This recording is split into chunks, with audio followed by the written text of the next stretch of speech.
In the shadowed corners of Florence, where the cobbled streets echoed with the soft hush of intrigue and the secrets of statesmen, lived a man named Lorenzo di Fiori.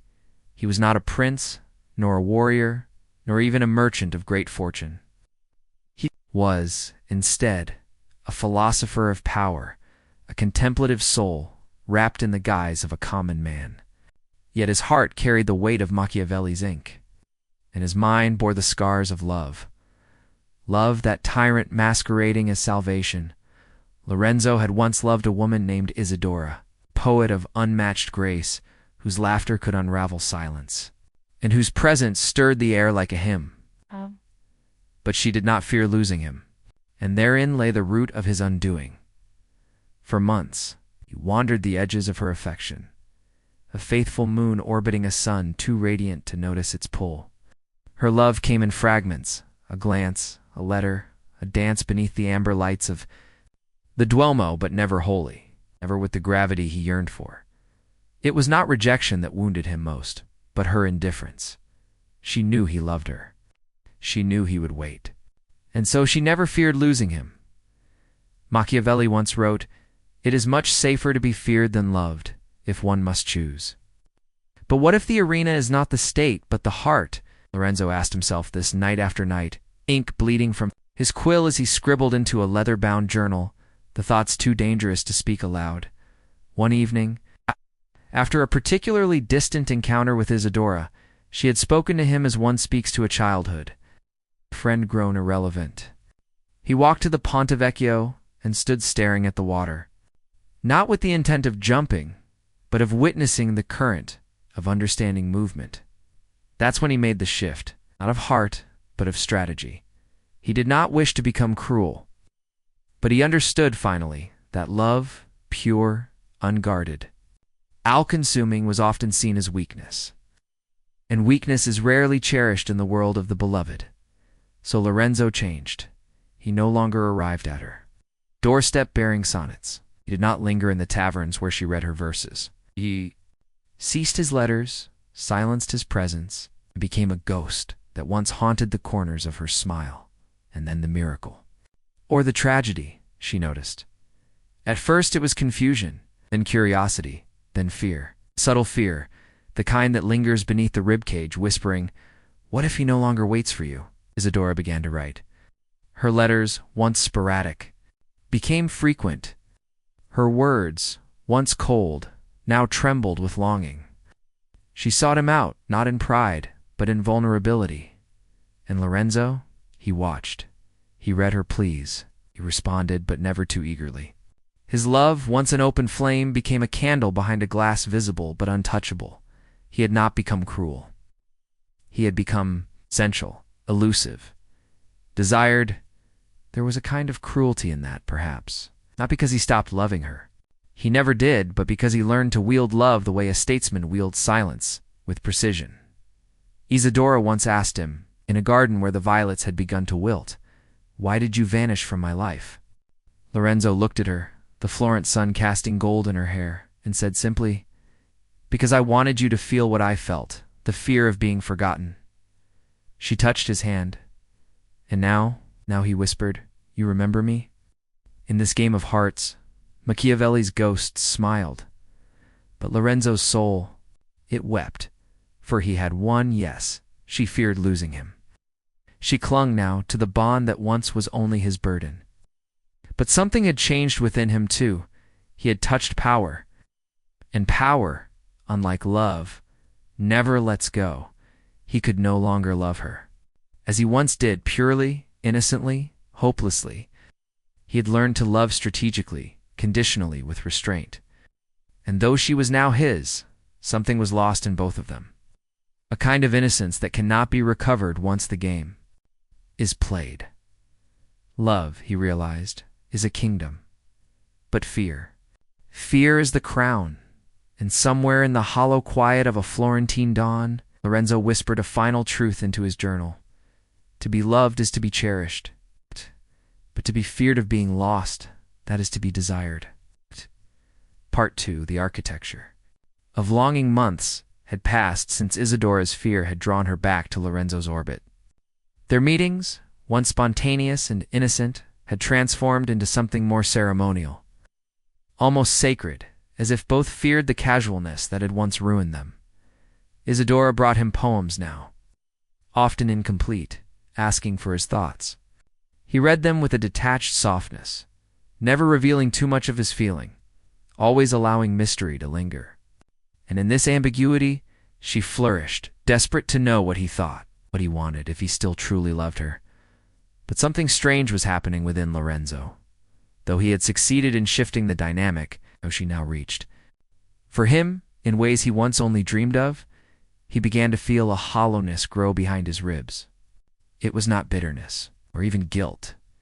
It was the quiet sadness of a man who had learned to construct walls so carefully that even his joy could not find a door back in. One evening, under the heavy quiet of a rain-laced night, Isadora arrived, unannounced. Her cloak was soaked, her lips trembling, but not from cold. She held a folded parchment in her hand, crushed by her grip. "I wrote something," she said, her voice small, "but it isn't for the world. It's for you." He hesitated. 1,000 thoughts surged through him, memories of their beginnings, of her indifference, of his own metamorphosis. But he nodded, and she handed him the paper. It was a confession, not of guilt, but of sorrow.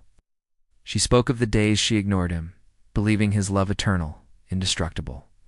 She admitted she feared not losing him, but losing the version of herself that once inspired such devotion. She wrote of loneliness, of regret, of the aching knowledge that true love does not always arrive in perfect form. Sometimes it arrives raw, unready, dressed in clumsiness and pride. And then she asked a question, one that pierced him deeper than any blade. "Are you still loving me, or only remembering how it felt to be unloved?" Lorenzo folded the letter without a word. What answer could he give? The truth was murky. He loved her, yes, but not with the same purity. He loved her now like a man loves a city rebuilt after war, with awe at its resilience. But haunted by the ruins beneath the foundation, they sat in silence. Rain whispered against the window. Her breath was shallow, waiting, and then he spoke. "I love you," he said, "but not as I once did, not with the blind hope of a man throwing his heart into a fire. I love you as one who has learned the language of distance." She nodded slowly. "And is that enough?" "I don't know," he whispered, "but it is what I have left." They remained together that night, not in passion, but in shared mourning. Two souls wrapped in the quiet aftermath of war, survivors of each other. Yet even then, the story refused to end. For weeks after, Isadora wrote him no more letters. She disappeared into the city's silence, just as he once had. And for the first time in years, Lorenzo began to fear. Not the fear of loss. No. But the fear that perhaps she had learned too well the very lesson he had taught. The tables had turned once more. Power, that delicate thread between hearts, had shifted again. And somewhere in the catacombs of his mind, began to wonder, was it better to be feared of being lost, or to simply be missed in silence? Part 3. The silence of Mirs Lorenzo's days grew heavier with each breath of silence that passed between him and Isadora. The city of Florence, once vibrant with her presence, felt like a vast cathedral without music. Beautiful, yes, but hollow. He walked the familiar paths past the market square where her laughter once danced, past the fountain where he first brushed her hand, and each stone seemed to whisper of what had been.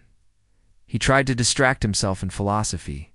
He revisited his old texts, Aurelius, Epictetus, and of course, Machiavelli.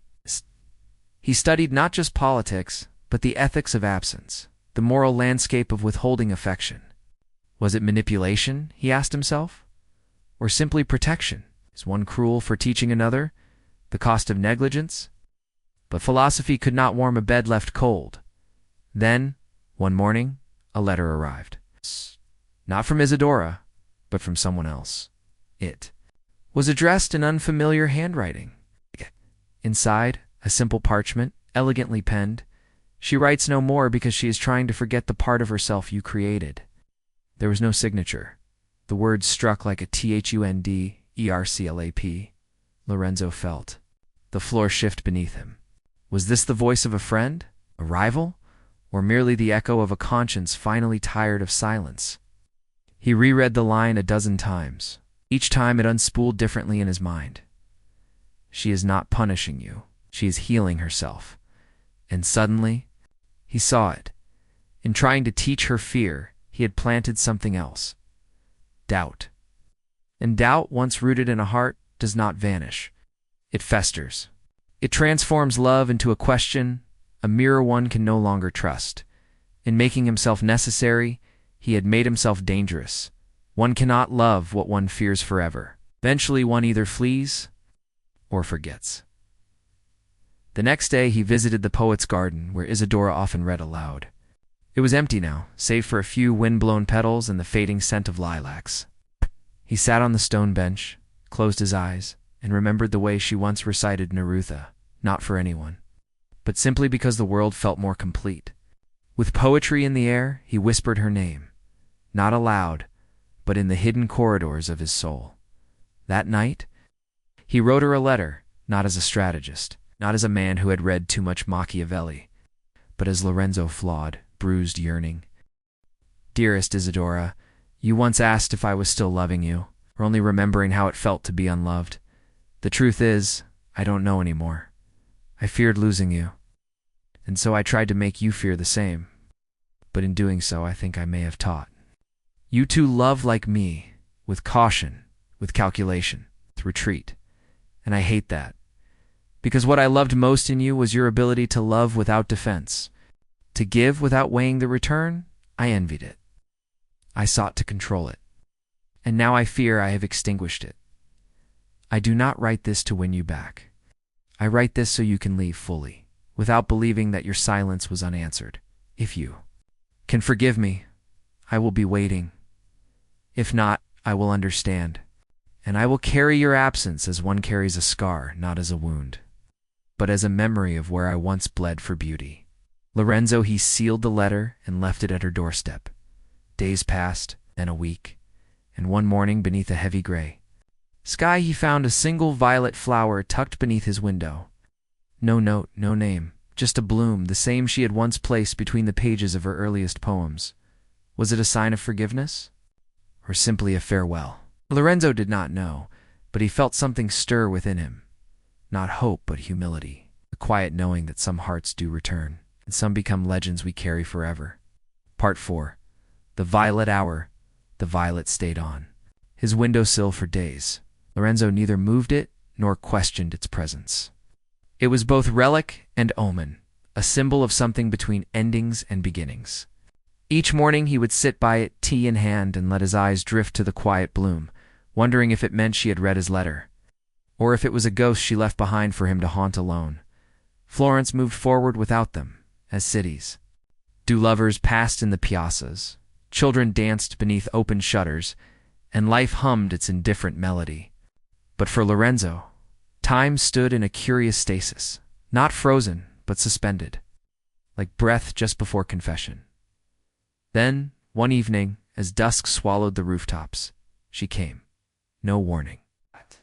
Just Isadora, standing at his door, as if she had never left, as if no words had been lost between them, as if love could be paused and resumed with a single look. But her eyes, they told another story.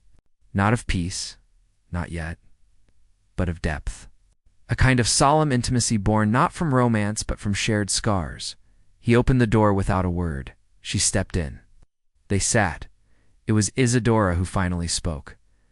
Do you know why I left the flower? Lorenzo shook his head slowly, afraid that if he blinked, the moment would vanish. I wanted to remind you of what was beautiful before it became strategic. He exhaled. Not relief, but recognition, the past naked between them. I wasn't trying to hurt you, he said softly. I just didn't know how else to stop feeling powerless. She nodded. I know, but love isn't about winning. Lorenzo, it's not chess. It's not a court of nobles. It's an offering. And when we make it conditional, it turns into something else. He looked away. I think I forgot how to love without armor. She whispered, learned. how to build my own. A pause. Then she reached into her satchel and pulled out a small book, her latest collection of poems. She handed it to him without explanation. On the inside cover, she had written, "For the one who taught me fear, and through it, self-respect. For the one I loved and might yet love again. But not as before. Never as before." Lorenzo felt his throat tighten. There were no victories here. Only a fragile kind of peace, the kind that comes not from resolution, but from recognition. "I don't know if we can love each other again," she said, "but I would like to try, not by forgetting what we did to each other, but by remembering it fully and choosing still to stay." He nodded. "Not to win," he said. She smiled faintly, "but to be." And so they began again, not from the beginning, but from the middle. From the cracked pages of a story already written, but not yet concluded. They met once a week, sometimes in silence, sometimes in verse. They did not name what was growing. Between them, they tended it, like a garden that had once been burned, but now dared to bloom again. Lorenzo no longer needed her to fear losing him. He needed her to choose him, not out of fear, but freedom. And in that shift, he felt the first stirrings of a love that was no longer Machiavellian, no longer a contest of power, but a quiet, conscious devotion forged not in fire, but in the ashes that remained after. Part 5. Where the heart no longer negotiates, there was something different about the air between them now. It had once crackled with desire, then stiffened with strategy, but now it carried a fragile clarity, a kind of sacred neutrality. Each conversation was like a stone placed carefully in a circle, not to build walls, but to mark a space where truth might safely dwell. Lorenzo and Isadora met again in the garden, where violets had returned not by miracle, but by patient tending. They sat side by side on the old stone bench. She read aloud from her latest poem, a piece about two lighthouses, each believing the other a storm. And when she finished, she said nothing more. He did not applaud. He did not interpret. He simply placed his hand over hers. They were not lovers. Now, not yet. They were something else. Two travelers, perhaps pausing at the same crossroads, uncertain which road to take or whether to walk it together. Later at dusk, they shared wine in his small study. The windows were open. The breeze carried the distant murmur of street musicians, the world continuing as if their wounds had never rippled its surface. "Do you miss the way it used to feel?" she asked. Lorenzo turned the question over in his mind. "Sometimes. But I think I miss what I imagined it was more than what it truly was." Isadora nodded. "Yes. That illusion, that wild ache of the beginning, it's addictive. But we weren't really seeing each other then. We were seeing stories." He looked at her, truly looked, and in that moment he realized something with terrifying clarity. He loved her more now, not because she was perfect, but because she was real, because she had broken and broken him, and still dared to return, and because he now understood the price of his earlier games. "I don't want you to fear losing me ever again," he said. "I want you to feel free enough to leave, and still choose to stay." Her eyes softened. "That might be the first honest thing we've ever said to each other." They smiled, not with triumph, but with humility. And for the first time they kissed, not as a spark, not as a plea, but as a promise, quiet, deliberate, without urgency. A kiss not to possess, but to witness. Afterward, Isadora rested her head against his shoulder. They said nothing. Words were no longer the currency of connection. Presence was. Outside, Florence continued to breathe. But within the walls of Lorenzo's apartment, something ancient and tender unfolded, a love that asked not to be proven, but to be honored. Neither knew what the next day would bring, but they had learned through shadow and fire that love is not a conquest, nor a theater, nor a kingdom of fear. It is simply the brave act of staying. Part 6. The quiet beyond fire summer deepened in Florence, its heat pressing gently against the stones of the city like a memory that refused to fade. Tourists returned, Carriages rattled across bridges, and the markets bloomed in color and noise. But inside Lorenzo's small apartment, life had slowed to a sacred stillness. He and Isadora had not spoken of love again. They had simply lived it. Mornings were rituals. Coffee prepared in silence, shared glances, books passed between them. Evenings were walks along the Arno, not hand in hand, but near enough for their shadows to touch. They had become less dramatic, less desperate, and somehow more devoted. But the peace unsettled Lorenzo at times for so long. He had known love only through extremes, through longing, strategy, heartbreak. The calm felt foreign. Was this what love was supposed to be? Or was this the quiet before another storm? One night, Isadora broke the silence. "Do you still write about power?" she asked. He looked up from his book, surprised. "Not lately, why?" I hesitated. "Because I no longer feel the need to hold it." She studied him, even over me. He smiled gently. "Especially over you." She was quiet, then reached for her journal. "I still write about fear," she said. "But it's different now. Less about what others might do to me, and more about what I'm still afraid to give." "What is it that you're holding back?" he asked. She didn't answer immediately. She turned a page in her journal, then said softly, "The last time I gave my heart without armor, I hurt someone." "You," Lorenzo placed his hand over hers. "And the last time I tried to make someone love me through fear, I lost her." They sat like that, hand to hand, memory to memory. Love, they had learned, was not the absence of pain. It was the ability to choose each other even while holding that pain. A week later, they took a small trip to Fiesole, a quiet town in the hills. There, among olive groves and ruins, they let their masks fall further. They talked of their childhoods, their private wounds, their parents' mistakes, their silent hopes. In a garden overlooking the valley, Lorenzo turned to her. "I never asked what you wanted. Not really," he said. "Not just from me, but from your life," Dora thought. "For a long time, I want to write without needing applause," she said. "I want to love without proving I'm worth staying for, and I want to grow. Without fearing I'll grow away from someone." He nodded. "Then let's not promise forever." She looked startled. He continued, "Let's just promise to grow, and to tell each other when we begin to drift." Tears filled her eyes, not from sorrow, but from the strange, fierce joy of finally being understood. And that night, in a modest inn under a moonlit sky, they loved each other not to erase the past, but to sanctify the present, no longer to prove anything, just to be. When they returned to Florence, the city felt different, or perhaps they still argued sometimes, still hurt each other in small human ways. But now, forgiveness came without negotiation. Now, fear no longer dictated the terms of affection. Now, love no longer lived on the edge of threat. Now, it simply lived. And somewhere, deep in the folds of Lorenzo's old journal, beneath ink and grief and strategy, he wrote a final line under all the others: "Power may win the game, but only love survives the silence that follows." Final chapter. A love without witnesses autumn arrived in Florence with the dignity of an old friend. The air turned crisp, the skies gentler, and the trees surrendered their leaves without protest. Lorenzo and Isadora walked through the golden hush of the city like pilgrims who had already reached the shrine, not needing miracles. It's only moments.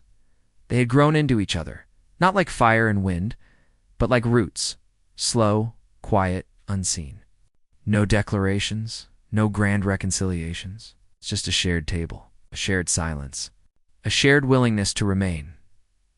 One evening, in the cool stillness of their apartment, Lorenzo found himself watching Isadora sleep, her hair spilled across the pillow, her breath steady, her body curled inward like the comma at the end of a long poem. He felt no triumph, no possession, only reverence. He remembered the man he once was, desperate, performative, believing that love must be won, that fear was its greatest architect. But he knew better now. Fear may awaken desire. It may even make someone stay, but it cannot make them stay freely. And that, he had learned, was the only kind of staying that mattered in the weeks that followed. Life returned to its gentle rhythm. Isadora published her collection. Lorenzo was asked to teach a lecture series on political thought, but declined. He had nothing left to teach about power. He was learning instead the quiet politics of love. One afternoon, as the leaves turned to rust and the sun melted into the Arno, Isadora turned to him and said, "We've built something, haven't we?" He smiled. "No. We've unbuilt what kept us from it. They didn't marry. They didn't swear eternity. They simply lived together, deliberately, with the humility of two who knew how fragile love could be, and how miraculous its return was, when freed from pride and when winter came. They held each other not against the cold, but as proof that two hearts, once warring, could find peace, not in fear, not in strategy, but in surrender. For in the end, it was not Machiavelli who wrote their final chapter. It was mercy,